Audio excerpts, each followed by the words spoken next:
Hello and welcome to Forever Blue Shirts. This time we're doing Mike Rupp a little bit nicer than we did last time, getting him on his birthday last time out last year. Mike, how are you doing today? I'm good. Hey, you guys didn't know it was my birthday, so you probably would have rescheduled, but I was good with it. I'm glad to do it then. I'm glad to do it now and catch up with you guys again.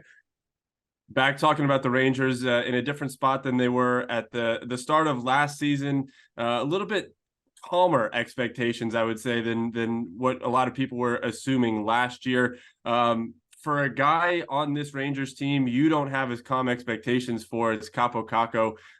Why do you believe he's going to have a breakout year this year?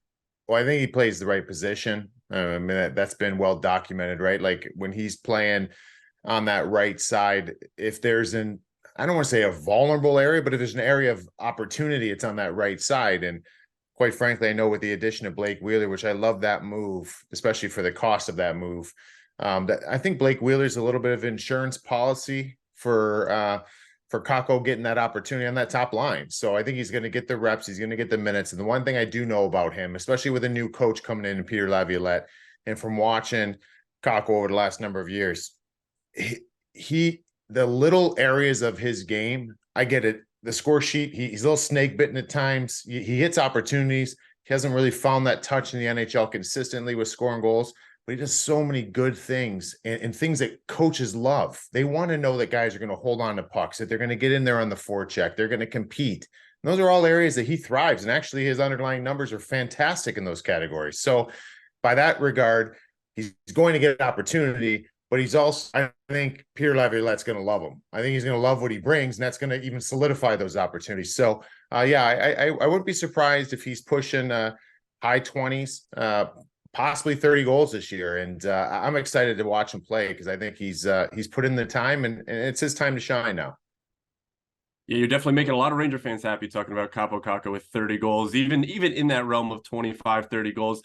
Someone that didn't make Ranger fans very happy, I'm not going to name names, might be a coworker of yours, may not be a coworker of yours, but in a certain list that talked about top 5 defensemen, he did not have Adam Fox on that list. Is Adam Fox in your top 5? I guess just where would he be on your list? Top 5 defensemen? Oh yeah, Mm-hmm. yeah, they most certainly. My list of defensemen would surprise a lot of people, but Adam Fox isn't the one that would surprise, right? Like my list in the NHL. So the only defenseman, if I had to hand pick a player over Adam Fox, it's Cale Makar. That's the only one. I mean, it's Cale Makar.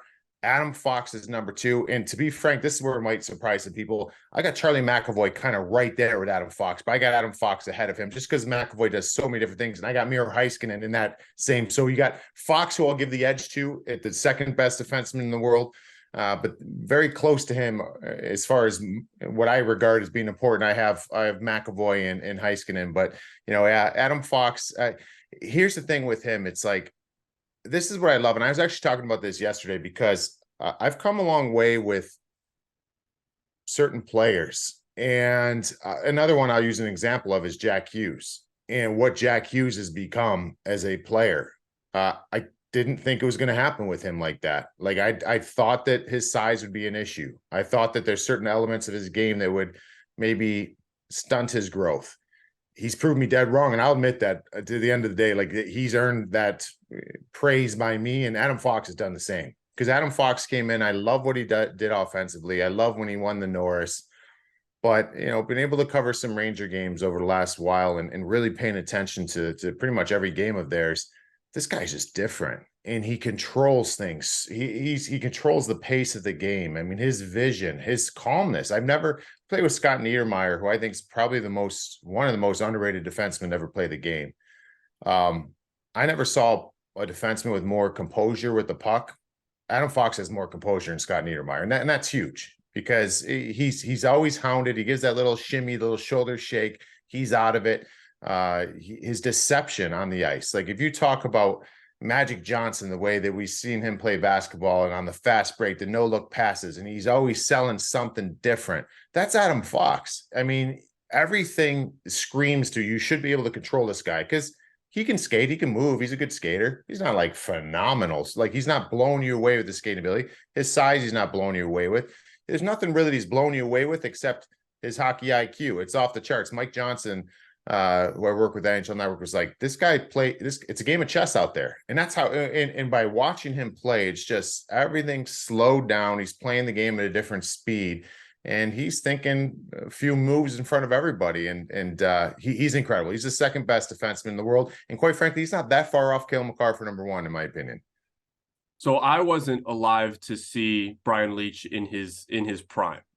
Is it as close to Brian Leach as a lot of people say with Adam Fox? It's funny you say that, because quite frankly, I didn't really watch Leachy that much either. Like, you know, I think it's more so where I grew up and didn't have access to watching a ton of hockey. But I certainly knew who Brian Leach was, and I played against him very briefly when kind of our careers paths have crossed.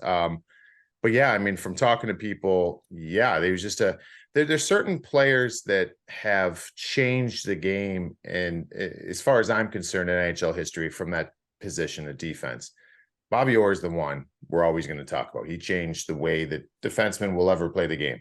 I think, you know, and what that's like in the 70s. And then you've got in the 80s, it's Paul Coffey. And in the 90s, for me, it's Brian Leach. Brian Leach was another one who kind of pushed that envelope. And sure, there was other ones too along the way, but ones that really changed the game. And it wasn't until this last year with Erik Karlsson that we saw another defenseman get 100 points since Brian Leach did. So, and Erik Karlsson's the other one who, in that 2010 type range, was that next guy to push it. Cale Makar, Adam Fox are those ones now that are kind of keep changing the game. But yeah, I'd say that there's a lot of similarities with size, a lot of similarities with these guys don't get hit.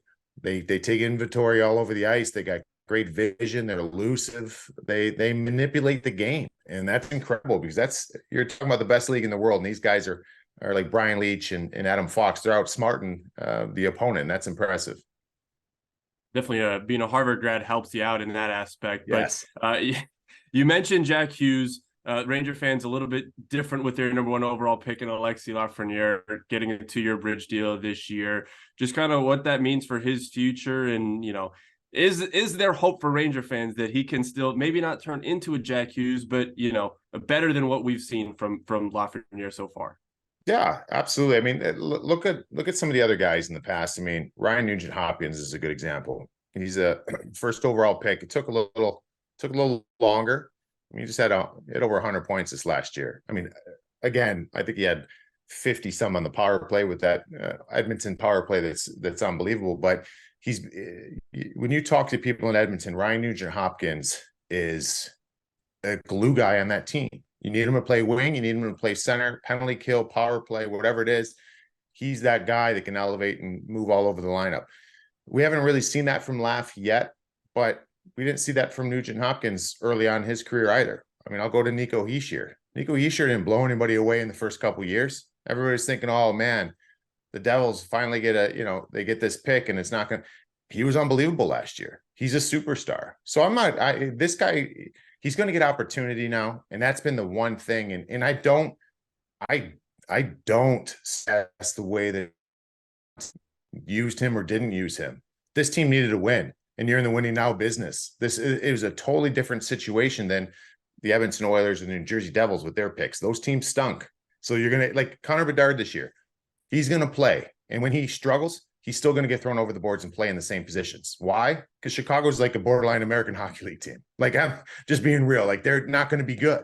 So you're going to play him through these things. Those kids didn't get to play through them because you were on a team that was 2 games away from the Stanley Cup Finals, and it was different. Now, and this is where it gets tricky with me.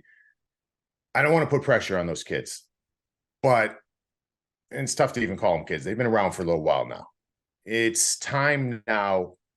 What is holding this franchise back? And I don't mean they're holding them back because they're struggling. I don't mean it that way. What's going to get them over the hump is if they take the next step. If they can take that next step, if they can claim those top 6 minutes, if they can be productive, if Kakko can get 25 goals, if Laff can play in the top 6. Now, all of a sudden, if you can play in the top 6, we know a loaded left wing with Panarin, Kreider, and Lafreniere. I think this team's, you talk about a Stanley Cup contender. If this team can ever get to the point where line 2 has Laff as a left winger and a third line with Vinny Trocheck and Chris Kreider, now you're cooking with gas. Who's going to match up with that? If you could have Kreider, Trocheck as a start of a third line. That's where this is at with it. These players, if they hit right now and can take that next step, it's huge. And another one I'll throw in there too, Filipino had a career year last year. Filipino, I'm ready for him to be a superstar. And if he can do that, I mean, these are all ifs. Even if one of these guys of these three can hit, two of them can hit. I mean, geez, if all three take a step this year, this will be a Stanley Cup favorite team for me. Yeah, you took the words right out of my mouth. It seems like we always forget about the guy who's produced probably the most out of the three kids that are, so-called in his NHL career in Filipino, from a kid to probably a guy that would like to be called a kid, Blake Wheeler at 37. Just what your expectations for him are coming into his first year in a new environment. So a lot of times when we look at players signing and we see certain thresholds, you see there's certain standards that are set with how players are paid. And I don't have the numbers in front of me, but I think Blake Wheeler was high 50, 60 points last year in Winnipeg on a not so great team. That's worth more than 800 grand. They signed him for 800 grand. Like this guy's he's going to provide. He's going to outplay that contract. I think that's pretty obvious. And he was obviously a leader in this league. He understands he's a big body.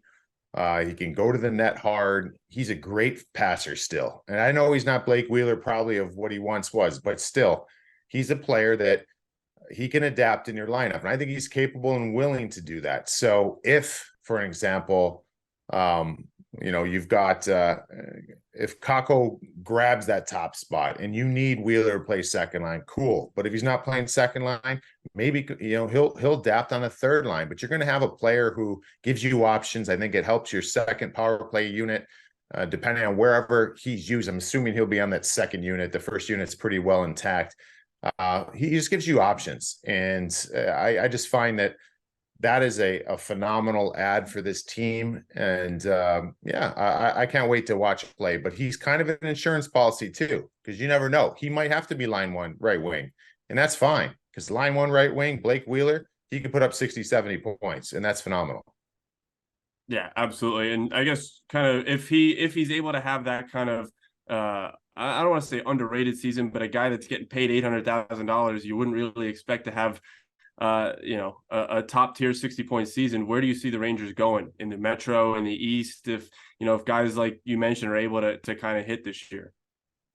So it's a tough spot, because I did think last year, I think going to the Eastern Conference Finals and being that close was a little bit of the kiss of death for this franchise, because we all want to see our teams do good. We all want to go as far as we can go. But I think that they kind of played outside their boots a little bit in that playoff run, where I wonder, another example I'll use, the Florida Panthers this summer. What are they going to be this year? What mentality do they have? I don't know. I mean, I know they got a good leader and a guy that's going to come with his work boots on, and Matthew Tkachuk, but did they feel like they accomplished something last year? Because you shouldn't. You didn't win. You know what I mean? And this team, what made them different last year to go to the Stanley Cup Finals, they were gritty, and they were battling, and they were fierce in the way they competed. Do you go into this summer and feel like you accomplished something and you just lose that edge a little bit? Because if you lose that edge, that's everything in the NHL. And that's something that I feel like when you look back what the Rangers did last summer, I was like, I don't know, man. Can they match that? I have a feeling that this past year was going to be a little bit of a drop off. Obviously, more disappointing than that with the first round exit. But let's see if they get that fire back. I mean, I still think right now that Metro division is so tough. I think Carolina wins that division. They're going to go toe to toe with New Jersey. I think New Jersey has passed the Rangers as far as what my expectations are. Not by much. But this Rangers team, I think, will still make this playoffs in a third spot in the Metro. Might not have home ice in the first round. May have to look a little different. But I want to see more energy and grit from this team. I think that that's an area they can get better. But no, they're still a contender. They've got a great decor. They've got top 2-3 goaltenders in the league, and Igor Shesterkin. The forward group, is very good, but all those question marks we talked about. I want to see this Chris Kreider have another level. Can he lead this team emotionally? Vinny Trocheck I thought was awesome. And can he continue to be a leader on this team? They're a contender. I just don't know if it's hard for me to say if they got better or not from this offseason, because that's all going to fall on those players that we mentioned if they could take the next step. Last time we spoke, you just mentioned the offense, but you really loved that Rangers defense. Your opinion changed at all in the last year? I mean, Keandre Miller had a really good year. Jacob Trouba, I felt, had a really underrated year. A lot of people are gonna throw shade at him, but whether it be the contract or whatnot. But I felt like he had a very, very good year last year, his first year as a captain. Yeah, he's always going to take some heat because of that contract, and people are going to say that that's a bad contract. I don't feel like it is. I mean, is he overpaid for maybe what he brings? I guess people are going to measure it offensively, right? But look at the other elements he brings. I mean, you just go around. I remember watching the player poll at the end of last season. They're talking about the guy that you have to be aware on the ice, or the guy that hits the hardest. Jacob Trouba is coming out of every superstar's mouth in the league. So there's a presence that he has, right? And he leads. And we know, remember the whole incident against the Blackhawks to throwing his helmet and all that, like that changed a lot of things, and so he brings a lot to the table. I'm a big Jacob Trouba fan. Fox and Lindgren are a great duo. I'm very curious where Lindgren's future lies. I don't know. He's going to have to get paid. He's still fairly young, right? Like he's going to get paid. And Keandre, the more consistency he gets, I love him. And I talked to you, I probably mentioned this last year. I'll mention it again. Braden Snyder's my sleeper on that lineup. Because I think at some point he's going to play himself to a level when he gets more and more opportunity that's going to unfortunately allow this team to move on past one of the higher paid defensemen and slot him in, which will free up space to do other things in the lineup. So I love their D. I love the way they play. That is a strength of theirs, and there's not many D cores in the NHL that I would take over theirs. I can't believe we've gone this far without talking about the fact that the Rangers have made a coaching change in the last 6 or 7 months. Just what you see with Peter Laviolette, what he brings to the Rangers organization. Is it, a step back, step forward from Laviolette? I mean, from Gallant? Is it a lateral move? Just your opinion on Laviolette. I'm a huge Gerard Gallant fan, so it's hard for me to say if it's better or not. Things didn't work out, and that's the name of the business. And they moved on. I will say Peter Laviolette's a fantastic coach. He has been in everywhere he's been. I've played against his teams. His teams play with emotion. So me saying that Peter Laviolette's going to bring another level of emotion doesn't necessarily mean that Gerard Gallant didn't bring that. I think that this team, the thing that I feel the most with this Rangers team, and I think that it comes from the forward group, to be honest, is when this team's on, they snap the puck around like it's incredible. It's a beautiful thing to watch. They can get MSG bumping, but then there's some stretches during the regular season where they need a boost. They need an emotional lift. They don't get that always. And sometimes I feel like they're kind of going through the motions. I don't think Peter Laviolette's going to allow that. I think he's going to keep people accountable. I think he's going to provide that. He's an intense coach. He usually gets results as far as getting players to react in the positive way. So that's an area I think he can help, because again, there's not a ton of overhaul with personnel. But he's going to prod maybe that personnel in different ways. And I want to see that, because if this team could be a little more feisty, I think, on the front end, that changes a lot as well. Play with a little more confidence, a little more swagger. If you need a shift of just putting the puck in deep and getting some hits, you got guys who can do it. Like, let's go do it now. I want to see Kreider Laugh can hit hard. Like, get in there, finish checks, like start changing things from that standpoint. That's an area that I think Lavi will keep everybody accountable and kind of prod them along to provide more energy. All right, we're sitting here now mid-September. Take a look forward to June. Who do you have in your Stanley Cup? Who do you have listing Lord Stanley's Cup come the end of the season? Oh man, That's so hard. Vegas was really good last year, and I think they're going to be the same. And they're one of those teams that they might not even be they might not have the best record in the Western Conference, but they check so many boxes. We saw it in the playoffs when they get going, they're tough. So I'm going to still give them the West right now. The East is tricky. Yeah, I think Carolina is still a very difficult team. If they can get timely scoring and stay healthy, that could be a huge difference for them. But again, the Eastern Conference, I mean, I've probably got New Jersey, New York, Carolina. I like all of them better than I like Toronto. I like all of them better. Boston's not going to be in that mix, I don't believe, anymore as a top end. What is Tampa going to be? Tampa's a little bit of a sleeper for me, but I mean, the Rangers got just as good of a chance as anybody in the East, and it's all going to be those things I think we talked about. If those things are answered and what can be done, but I'll say right now, Stanley Cup Finals. I'll say Carolina and Vegas, but it's up for grabs in that East. All right, Mike, really appreciate your time. Before we leave, you just want to remind everybody to subscribe to the YouTube channel, keep up with everything that's happening with the Rangers on our website, foreverblueshirts.com. Mike Rupp, really appreciate the time and hope to see you soon. Sounds good. Thanks.